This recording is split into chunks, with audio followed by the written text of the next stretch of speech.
6-year-old Malachi Rivers sat in a small neighborhood bookstore cafe, swinging his legs under a chair that was far too big for him. His curious brown eyes were fixed on a tall man across the room. The man had been watching them for almost 5 minutes. Not casually. Not by accident. He was staring. The boy's voice cut through the silence. "Mom, why is that man staring at you?" Nyara Rivers froze. For 7 years, she had built a quiet life to make sure this moment would never happen. But now it had. Because the man staring at her was not just any stranger. He was Sung Jae Kang. One of the most feared Korean crime bosses operating between Seoul, Los Angeles, and New York. And he was staring at a boy who had his eyes. In one moment, a normal life turns dangerous. Trust is tested, and a father meets the son he never knew he had. Secrets start to come out. Loyalties begin to break. And one decision could mean life, or death. Before the story continues, take 1 second to subscribe. Every story on this channel takes hours to write and create, and many people watch without ever supporting the channel. If you enjoy stories like this, please subscribe. It really helps the channel keep going. Now, let's continue the story. The boy's voice cut through the cafe like a blade through silk. "Mom, why is that man staring at you?" 8 words. His voice was clear. Honest. Innocent. And devastating. Loud enough for the elderly couple 3 tables over to look up from their crossword puzzle. Nyara Rivers did not move. She stopped breathing for a second. Her fingers, wrapped around a warm paper cup, went completely still, and the coffee inside it trembled before she did. Every nerve in her body had just fired at once. Because she already knew. Before she turned. Before she looked.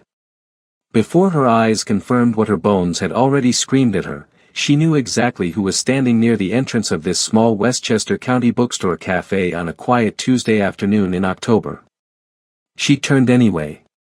And there he was. Sung Jae Kang. Standing near the door. Still. Silent. Dressed in a dark charcoal coat that fell to his knees, his hands relaxed at his sides, the posture of a man who had never once in his life felt the need to rush. The soft jazz humming through the cafe's speakers suddenly felt obscene against the weight of his presence. He wasn't scanning the room. He wasn't looking at the menu board above the counter. He wasn't checking his phone. He was looking directly at her. Not casually. Not accidentally. Not the way strangers sometimes glance at each other across a quiet room. He was staring. The barista behind the counter, a college-aged girl with a streak of blue in her hair, had stopped foaming milk. She hadn't noticed she'd stopped. She was just standing there, holding the wand in midair, watching the man near the door the way people watch something they can't quite name. The elderly man with the crossword had set his pen down. A woman in a yellow cardigan near the window had gone very quiet mid-sentence. Nobody in the cafe knew why the room felt different. They only knew it did. Nyara knew exactly why. She had spent 7 years building a life specifically designed to never produce this moment. 7 years in a city that had nothing to do with Los Angeles. 7 years under a name no one from that world would search. 7 years of ordinary jobs, ordinary routines, and ordinary silence, all of it constructed around one single purpose. To make sure this man never found her. And yet here he stood. In a bookstore cafe in Westchester County, New York. 30 feet away from her. And 30 feet away from a 6-year-old boy with his exact jawline. Malachi had swung back around in his chair and was now watching his mother's face with the kind of sharp attention children develop when they sense their parents are hiding something. His small brow furrowed. "Mom. You're not answering." Nyara opened her mouth. Nothing came out. If you had hidden a child for 7 years to protect him, would you tell the truth now? Right now, in this moment, with nowhere to run? Before we proceed, kindly tell us where you're watching from and what time it is, because what happens in the next few minutes is going to change everything you thought you knew about this story. Nyara set down her coffee cup. Her hands were shaking. She pressed them flat against the table. Sung-jae had not moved from the doorway. He was still watching her with an expression she could not fully read, and that was what frightened her most. She had always been able to read him. 7 years ago, she had learned his silences the way sailors learn weather. The tight jaw meant controlled anger. The slow blink meant he was calculating. The stillness, this stillness, the absolute, practiced stillness, meant he had already made a decision that the rest of the room hadn't caught up to yet. He had already decided something. She just didn't know what. What she did know was this: the real danger in this room was not whatever decision Sung-jae Kong had just made. The real danger was the people who had tried to bury her 7 years ago, people who still believed they had succeeded. People who, if they learned she was alive, would not send a warning. They would simply finish what they started. And those people moved in the same world as the man now walking toward her. Slow. Measured. Each step quiet on the hardwood floor. A woman near the pastry display stepped sideways without realizing it, creating space she hadn't intended to give. A man by the magazine rack turned slightly, unconsciously angling away from the path Sung-jae was cutting through the room. People always moved for him. They never understood why. Malachi watched the tall man approach with wide, curious eyes. Then, with the complete fearlessness that only belongs to children, he raised one small hand and waved. Sung-jae stopped. He looked at the boy. Something passed across his face, fast, barely visible, gone before it could be named. Then he looked at Nyara. Then back at the boy. His eyes moved the way a man's eyes move when a number he has been running in his head for years suddenly produces an answer he wasn't prepared for. He stepped up to the table. He said nothing. For 3 full seconds, the cafe held its breath. Then Malachi looked straight up at him and asked, with the calm confidence of a child who had never once been taught to fear the world. "Do you know my mom?" Sung-jae's jaw tightened. His gaze moved from the boy, slowly, deliberately, to Nyara. And in a voice so low only she could hear it, he said one word. One word that had not left his mouth in 7 years. Nyara. Her name sounded like something he had kept locked in a room inside himself, and the door had just broken open. Subscribe to see how this unfolds, and comment where you're watching from. I would love to say hello and know just how far our story is reaching. The black SUV didn't slow down before it hit the curb. It jumped it. All 4 tires, full speed, scraping concrete hard enough to leave a scar on the Beverly Hills pavement before skidding sideways into the private clinic's rear parking lot at 11:47 on a Wednesday night. Nyara Rivers heard the tires first. She was 3 hours into a double shift, charting medication logs at the back desk, her 3rd cup of coffee going cold beside her elbow. The clinic was empty. It was always empty at this hour. That was the point of a private after-hours facility tucked 2 blocks off Wilshire Boulevard. Discretion was the product. Silence was the service. The back door blew open before she could stand. 4 men came through it, big, moving fast, moving together the way men move when they have done this before. They were carrying a 5th. "He's been shot," the one in front said. Not a question. Not a plea. A statement of fact delivered the way someone reads a weather report. "Fix him." The man they were carrying was unconscious.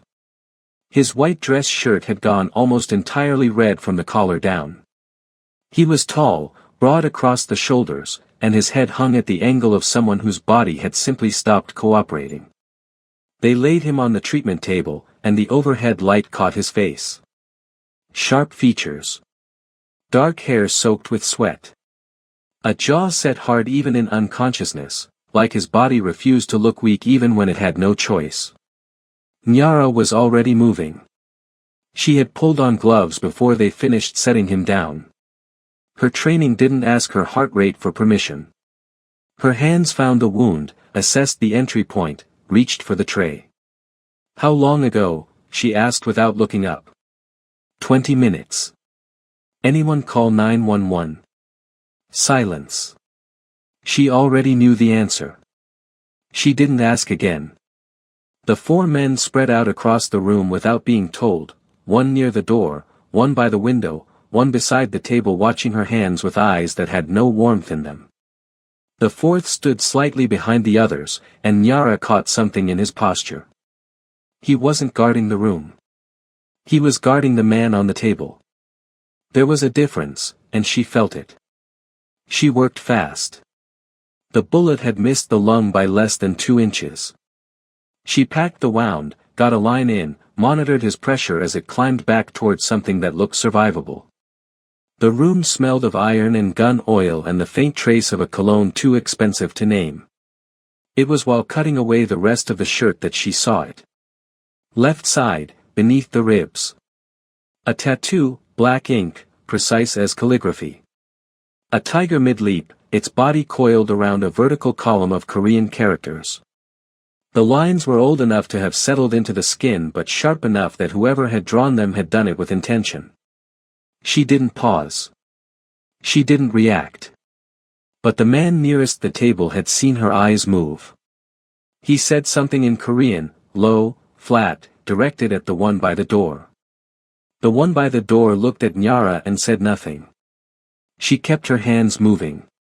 Clean the field. Close the wound. Do the job. She was sealing the last suture when the man on the table opened his eyes. It happened without warning. No gradual flutter, no slow return. One moment he was under. The next, his eyes were open and fixed directly on her face with a clarity that had no business existing in a man who had just lost that much blood. She didn't flinch. She held his gaze for exactly 1 second and said, "You'll live." Then she looked back at her work. He didn't speak. He didn't move.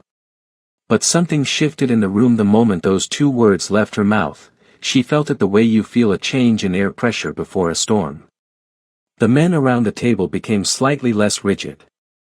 As if her certainty had granted permission for the tension to drop 1 degree. She stepped back, stripped her gloves, and began charting exactly what she had done and exactly what she had used.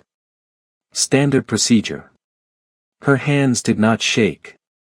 The men collected themselves. The one nearest the table said something to the others. The unconscious man, now merely sedated, was moved with the same efficiency with which he'd arrived. They were gone in 4 minutes. No names. No explanations. No thank you. Just the sound of tires on pavement again, fading east toward the 405. Nyara stood alone in the treatment room. She looked at the red-soaked gauze in the waste bin. At the suture packaging on the tray. At the faint bloodstain on the edge of the table that the men hadn't noticed in their rush. Then she finished her chart, washed her hands, and poured out her cold coffee. She told herself she would forget about it by morning. She was wrong. 3 weeks later, at 2 in the afternoon on a Thursday, the back door of the clinic opened again. This time, no one was bleeding. He walked in alone. Same dark coat, different shirt, cream this time, open at the collar, no tie. The posture she recognized instantly. That particular stillness. The way he occupied space without appearing to take up too much of it, which somehow made him seem larger than the room. He looked at Nyara across the empty reception area. No urgency. No performance. "You saved my life," he said. His English was precise, carrying the soft edge of a Seoul accent that had been worn smooth by years of international boardrooms and late negotiations. Nyara didn't look up from the file she was holding. "I did my job." Most people would have panicked. Most people haven't worked a trauma shift at County USC. He was quiet for a moment. She finally looked at him. He was studying her the way a person studies something they cannot immediately categorize, not with suspicion, but with the focused attention of someone who rarely encounters things that surprise them. "I want to compensate you," he said. "The clinic has a billing department." Something moved in his expression. Not quite a smile. The suggestion of one. "That's not what I meant." "I know what you meant." She set the file down. "I didn't treat you for a reward. I treated you because you were on my table and you needed stitching. That's all it was." He looked at her for a long moment. Then he nodded once. Turned. Walked toward the door. Nyara watched him go and told herself, again, that it was over. Before he reached the door, he stopped. His back still to her, he said something quietly, in Korean. To the air, it seemed. Because there was no one else in the room. But when she looked toward the window, she caught the shadow of a figure outside that she hadn't noticed before. Someone had been there the whole time. And as the shadow moved away, Nyara felt the first cold thread of something she couldn't name pull itself loose inside her chest. Most people run from men like that. Would you have stayed to find out why he came back? Subscribe before the truth gets dangerous, because what happened next was never supposed to happen at all. He came back on a Tuesday. Not for treatment. Not with an explanation. He simply walked in during the last hour of her shift, sat down in the chair beside the small desk in the back office where she filed discharge paperwork, and said, "Tell me how you ended up in Beverly Hills on a night shift salary." It wasn't a threat. It wasn't a compliment. It was curiosity. Unguarded. The kind that can only come from someone who had spent so long surrounded by people performing emotions that a real one had become foreign to him. Nyara looked at him over the stack of files and said, "Tell me why a man like you cares." He almost smiled. "A man like me. You know what you are." "Yes," he said simply. "I do." That was the first conversation. It lasted 40 minutes. They did not exchange phone numbers. They did not agree to meet again. He left when a staff member came through the back hallway, and he left the way smoke leaves a room, gradually, without announcement. He was back the following Thursday. And the Thursday after that. By the fourth week, Nyara stopped pretending she was surprised. Their meetings moved from the clinic to the outside world, slowly, the way trust moves when both people know it could be a mistake. A coffee at a quiet Koreatown spot on 6th Street. Then dinner at a small Thai restaurant in Silver Lake with no valet, no velvet rope, and no one looking twice at anyone. He never took her anywhere that required a reservation in his name. She noticed that, and she didn't ask why. He talked carefully at first. Partial sentences. Fragments. His father had been killed when Sung-jae was 23. Shot at a dinner in Busan that was supposed to be a peace agreement. He said it without flinching, the way people describe weather events, something that happened to the landscape of his life, not a wound he was still carrying. But his right hand tightened around his glass when he said it, and Nyara saw that. She did not point it out. The Kong family, he told her, not with pride, not with apology, controlled container shipping through 3 Pacific ports. Long Beach. Oakland. Incheon. The kind of volume that moved quietly because it moved alongside legitimate cargo. Alongside luxury real estate in Koreatown, Hancock Park, and a cluster of newly developed mixed-use buildings near downtown Los Angeles that bore the name of a shell corporation she would never find if she searched for it. His world ran on infrastructure. On the parts of commerce that nobody photographed for magazine covers. "Does it bother you?" she asked once. "What you run?"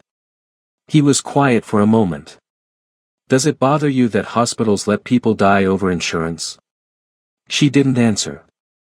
Neither did he. That was how they talked, around the sharp edges of things, circling the truth without quite touching it. And slowly, Nyara stopped looking at the door when they sat together. Stopped calculating exit routes. Stopped waiting for the version of him that matched the rumors. He was not soft. She never confused him for that. But there was something beneath the control, a stillness that was not cold. Something that watched the world with the patience of someone who had seen too much too early and had decided, somewhere along the way, to feel things fully only in private. He was gentle with her in ways so quiet she almost missed them. He noticed when she was tired before she said it. He never pushed a conversation past where she wanted to take it. Once, when a car backfired on the street outside the restaurant and her whole body seized up, he said nothing. He just waited. And when she steadied, he continued talking about something else entirely, as if her fear had been a private moment he had no right to enter. She had not expected that. She had not expected any of it. The night she told him about the pregnancy, she had planned to do it at the restaurant. Neutral ground. Public enough that emotion couldn't fill up all the air in the room. Instead she found herself saying it on the sand outside Malibu, just north of Point Dume, where the Pacific Coast Highway noise faded and the ocean was loud enough to fill the silence between words. "I'm pregnant," she said. The wind came off the water. The waves broke white in the dark. Sung Jae stood very still. She watched him the way you watch a structure that might hold or might not. Then something happened to his face that she had never seen before. Not relief. Not calculation. Not the controlled readjustment of a man deciding what position to take. It was something open. Unguarded. Real. He looked out at the water for a long moment. Then he said, quietly, "My son." Not a question. A declaration. Like he had already decided, in those few seconds, exactly who this child was going to be to him. Nyara felt something in her chest loosen, some tension she had been holding so long she'd stopped noticing it. For the first time in as long as she could remember, she let herself believe that something was going to be all right. Would you have trusted him in that moment? A man with that much power and that many enemies, holding something as fragile as hope. That peace lasted exactly 19 days. Because 3,000 miles of ocean and concrete away, in a glass-walled office above Koreatown, a man named Dae-hyun Kong sat across from one of his lieutenants and listened to a report he had not asked for but had been expecting. Sung Jae had a woman. The woman was pregnant. Dae-hyun said nothing when he heard it. He set down his pen with the care of someone who does not waste movements.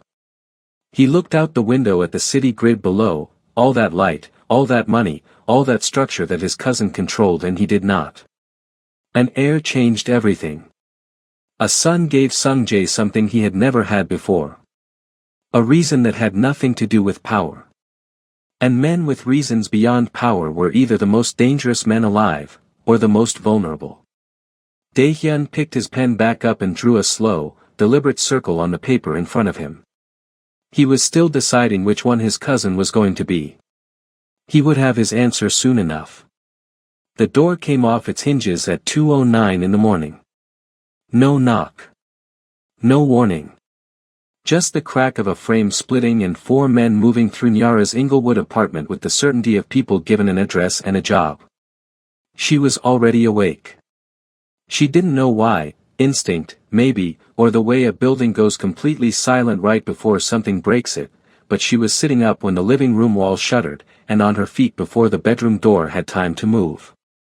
She did not scream. She grabbed the go bag from under the bed. She had packed it 3 weeks earlier, the night she came home from Malibu, and understood, with the cold clarity that follows a moment of real happiness, that she was now a target. That carrying Sung Jae Kang's child had made her something she never intended to become. Leverage. The fire escape window was already unlatched. She had done that the same night she packed the bag, 2 weeks before she let herself believe she would ever actually need it. She went through it as the men reached the bedroom. October air hit her face hard. For flights of iron grating, bare feet finding each step by memory, the noise of Crenshaw Boulevard rising indifferent from below. The alley smelled of motor oil and wet concrete, and the only sound that acknowledged she was there was a dog barking 3 blocks over. She dropped the last 6 feet and hit the ground on both palms and one knee. Felt the skin split open. Ran anyway. 2 blocks east, pressed between a laundromat and a shut beauty supply store, a black car pulled to the curb beside her. The window came down. Jun-ho Park leaned across the passenger seat, eyes already moving past her to scan the street behind. Get in. Now. She knew Jun-ho. Sung-jae's shadow, a man who said little and saw everything. She had never fully decided whether to trust him. That decision was gone now. She got in. He drove south. She pressed her bleeding palms flat against her jeans and watched the mirror and said nothing until the 105 overpass swallowed the Inglewood lights behind them and the city began to thin. Was that Sung-jae? His jaw tightened. No. Then who? He didn't answer until he pulled onto a dead-end road near San Pedro, dark water on their right, engine cut. He turned to face her. Dae-hyun, he said. She had heard that name once, spoken the way Sung-jae spoke things he had already decided to handle later.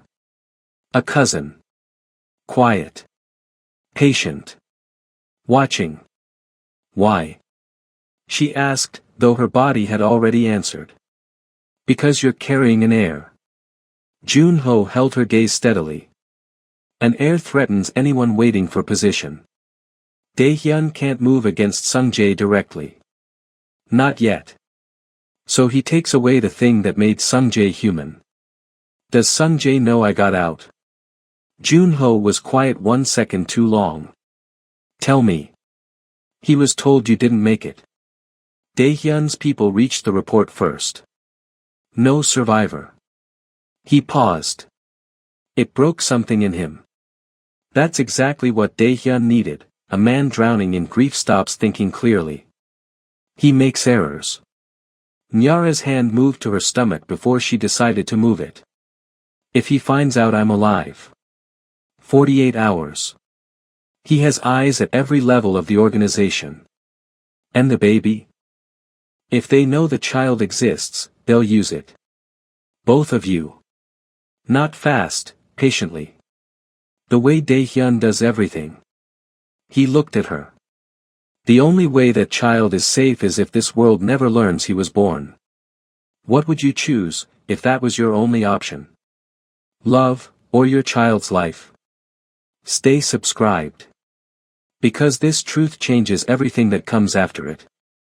Nyara opened her eyes. She looked at the bag in her lap. Her torn hands. The city glow on the horizon that had been her home 3 hours ago. Where do I go? Far, Jun-ho said. Different. New name, new city. Nothing tied to Los Angeles. And Sung-jae? Let him believe it. The silence that followed was the heaviest thing she had ever held. She nodded once. The smallest motion. It cost her everything attached to it. Jun-ho drove her to a motel off the I-10 near Pomona. He gave her an envelope, cash, a prepaid phone, a handwritten address in Phoenix for a woman who helped people start over without a paper trail. No explanation. She asked for none. At the door he stopped. He loved you, Jun-ho said. Not kindness. Just a fact he needed to set down before he walked away. I want you to know that. She stepped inside. Closed the door. Sat in the dark on the edge of the bed and pressed both hands flat against her stomach. She did not make a sound. Because somewhere across Los Angeles, the man who had set my son on a beach in Malibu was being told she was gone. And she was going to let him believe it. For as long as it took to keep their son alive. 7 years is not a number. It is a practice. Every morning. Every locked door. Every quiet, ordinary choice made to stay invisible inside a life that looked like nothing worth watching. Nyara arrived in Westchester County on a gray February morning, a duffel bag, $4,000 cash, and a last name she pulled off a map. Rivers. She liked that it moved. That it didn't look back. She found an apartment on a side street off Central Avenue in White Plains. The kind of building where the hallway carpet had once been burgundy. Where the radiator knocked at 3 in the morning. Where neighbors kept to themselves because they had their own reasons to.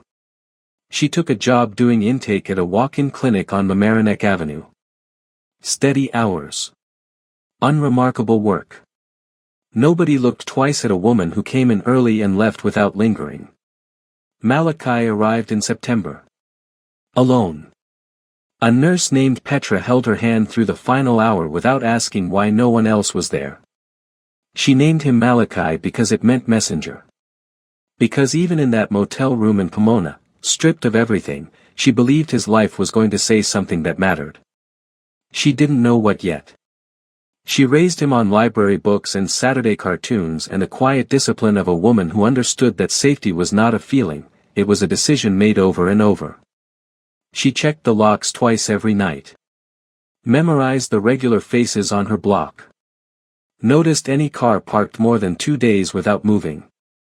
She kept the blinds angled so she could see out but no one could easily see in. She chose the bookstore cafe on Court Street because it had 2 exits, clean sightlines, and an owner who knew her name. Careful. Permanently, quietly, exhaustingly careful. And Malachi grew. Sharp. Curious. Fearless the way children are when they have never been given a reason to be afraid. He made friends fast, held grudges for about 4 minutes, and asked questions about everything with a directness that made his teachers want to answer him fully. He asked about his father at age 4. Nyara told him it was someone from a long time ago. That life had carried them different ways. She said it the same way every time, level, calm, unchanged, until the answer became a wall that Malachi had learned, without being told, not to lean against too hard. He was too sharp not to notice she was afraid of that question. He was too kind to say so. Across the country and an ocean, Sung Jae Kong was becoming something colder. The grief had not broken him. It had sealed him shut. Whatever had briefly been open during those months with Nyara had hardened into something more precise and far more dangerous than what he had been before. 3 men left his organization in the first 6 months. Quietly. Permanently. Men whose loyalty he had never fully confirmed. After Nyara, he stopped extending that benefit to anyone. He expanded. Shipping agreements through Long Beach. A holding company in Delaware quietly picking up properties in Greenwich and Palm Beach over 3 years. His name appeared on nothing. It never did. But his weight was felt in the way rooms shifted when he entered them, even rooms where no one said his name. He was building walls. The kind designed to make sure nothing could reach him the way she once had. It almost worked. Except for the investigation he could not let go of. For 3 years, working entirely outside the formal organization, he had been pulling apart the night Nyara died. The report had always sat wrong, too clean, too finished. The kind of smooth that comes from editing, not from things actually being simple. Small things. A timeline gap. A witness report filed without a name. 40 missing minutes in the movements of 2 men who arrived first at the scene. He kept following it. The trail led somewhere. Every time he got close it went cold, not a dead end. Frozen deliberately. Someone inside was keeping something buried. He just hadn't confirmed who yet. On a Tuesday morning in October, Nyara helped Malachi into his jacket and told him they could stop at the bookstore cafe before errands. He said yes before she finished. He always said yes to the cafe. They arrived at 10:30. Hot chocolate for Malachi. Medium drip for Nyara. A blueberry scone to split. Their usual table near the window. Quiet inside. Warm. The kind of morning that asks nothing. Malachi was stacking sugar packets into a small fortress when the bell above the cafe door chimed. Nyara reached for her coffee. She felt the shift before she looked, that specific change in a room's silence she had not felt in 7 years. Her hand stopped. Because the man standing in the doorway of that small bookstore cafe in White Plains, New York, on a Tuesday morning, was Sung Jae Kong. And he was already looking directly at her. Time did not slow. It stopped. Nyara's coffee cup froze halfway to her mouth. The cafe moved around her, espresso machine, jazz, the low murmur of the man with the newspaper, but all of it had gone to the edges. There was only the doorway. The man inside it. 7 years had changed him the way cold changes iron. Leaner in the face. Harder at the jaw. Charcoal coat, open collar, that particular stillness she recognized the way you recognize a sound you spent years trying to stop hearing. His eyes found her without searching. Like she had been the first thing the room offered him. Malachi looked up from his sugar packet fortress. Mom. He's still staring. Nyara set her cup down. Sung Jae crossed the room. Controlled. Measured. People stepped aside without realizing it. The barista stopped mid-sentence. He reached the table. Stopped. He looked at Nyara for 3 full seconds. Then he looked at Malachi. Something moved through him, deep, structural, silent. The way a fracture moves through ice before the sound arrives. His eyes tracked the boy's face with the focused attention of someone reading something they already understand. The jawline. The direct gaze. The slight forward tilt of the head that Nyara had watched Sung Jae himself use 100 times. Malachi looked back without flinching. Hi, the boy said. Sung Jae lowered himself to one knee on the hardwood floor, eye level with the child. What's your name? Malachi. What's yours? Sung Jae. The boy tried it silently. That sounds serious. Sung Jae looked up at Nyara. Whatever had briefly opened in his face closed again, replaced by something that was not anger but lived directly in front of it. Is he mine? Nyara looked at the man kneeling before her son. At the 7 years of grief and investigation and unanswered questions behind his eyes. At the precise way he was holding himself together. She had rehearsed this. Dozens of times. The right words, the right framing, the reasonable explanation for impossible choices. Every version of it left her now. Yes. It landed like something dropped from a great height. Sung Jae went still. Malachi, entirely unbothered, reached forward and tapped Sung Jae's arm. Do you want some scone? My mom says I have to share. Sung Jae looked at the boy's hand on his arm for a long moment. Thank you, he said quietly. What would you do, if 7 years had been taken from you by someone wearing the face of family? Sung Jae stood. Hands at his sides. Looking at Nyara with the controlled calm of a man who knows that reacting too early is the most dangerous mistake you can make. You were alive. The whole time. Yes. His jaw tightened. Someone lied to me. Someone inside my house. He held her gaze. Who helped you disappear? She understood the full shape of the question. The name she was holding would not just answer something. It would start something that could not be contained. She looked at Malachi, rebuilding his fortress, humming quietly, completely at peace. She looked back. Sung Jae was already reading her face the way a man reads a face when he doesn't need the answer, only the confirmation. He already knew. 3 years of following a frozen trail. The gaps in the report. The missing 40 minutes. He had not come to White Plains by accident. She had been the last piece. Not the discovery. Quietly, Dae-hyun. Not a question. Her silence confirmed it.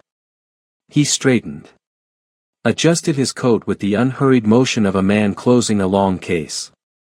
He looked at Malachi one last time. The boy looked up and waved, easy, fearless, entirely at home. He stays safe. Low. Absolute. That is not negotiable. He placed a card face down beside her cup. A phone number, handwritten. Nothing else. The bell above the door chimed once as he stepped back into October. Nyara sat still. Malachi held out the card. Mom. Is he coming back? She took it. 7 years of double-locked doors and careful mornings and a secret she believed would hold. And now a handwritten number. Somewhere in Seoul, Daehyun Kong sat in a meeting, still building, still moving, still operating on the assumption that the lie he planted 7 years ago was holding. Still believing the seat he had been quietly moving toward was his. He had no idea. Sung Jae Kong had spent 7 years fighting for power. He was about to become something the empire had never faced. A father who had been lied to. The Kong Empire had been still for 7 years. It was waking up now. Not for a throne. For a boy who shared scones with strangers and had never once been taught to be afraid. If this story moved you, subscribe now and turn on your notifications. You will not want to miss what comes next. Share it with someone who needs to feel something real today. Drop your thoughts in the comments. Did Nyara make the right call? Should she have trusted him sooner? This community runs on real voices. Let yours be heard.